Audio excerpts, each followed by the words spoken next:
Good morning, everybody. I am your grateful neighborhood addict named Connor, and this is today's daily reflection. May 21st, a list of blessings. One exercise that I practice is to try for a full inventory of my blessings. As Bill sees it, page 38. What did I have to be grateful for? I shut myself up and started listing the blessings for which I was in no way responsible, beginning with having been born of sound mind and body. I went through 74 years of living right up to the present moment. The list ran to 2 pages and took 2 hours to compile. I included health, family, money, AA, the whole gamut. Every day in my prayers, I ask God to help me remember my list and to be grateful for it throughout the day.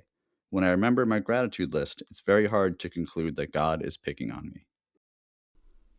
Hi, everybody. Yeah, when I think about suffering or need to kickstart my gratitude, I always think about the cross. And suddenly I think whatever I'm going through isn't that bad. And suffering is the basis of gratitude. It teaches us what's important in life. And without suffering, there would be no gratitude. And gratitude is the antidote to anxiety and depression. It's happiness grounded in something real. And sometimes, also to jumpstart my mechanism for gratitude, I have to do the same thing. I have to make a list and start at the bottom. Like the bottom. I'm grateful to have a roof over my head. I'm grateful for the food on my table. I'm grateful for my family and my friends. And this is another great example of Carl Jung's quote from yesterday, right? Modern man does not see God because he does not look low enough.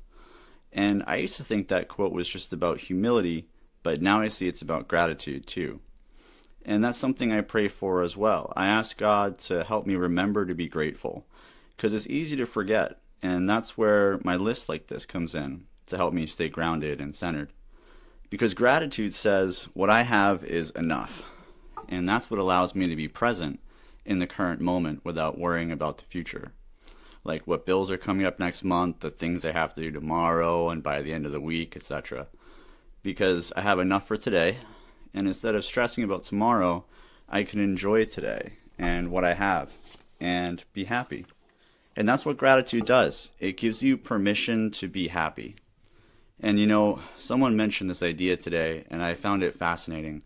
Blessings as a form of guidance. And it's true that obedience produces blessings, and that blessings flow in relation to alignment. So if you notice extra blessings in your life, it means you're in alignment.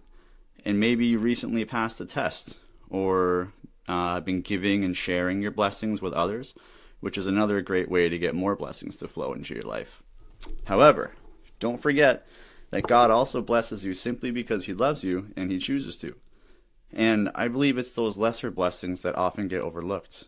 Like having your favorite meal for dinner, or the great night's sleep you got last night, because that's God's love for you right there, hidden all around you in the simple things, if you're willing to look low enough.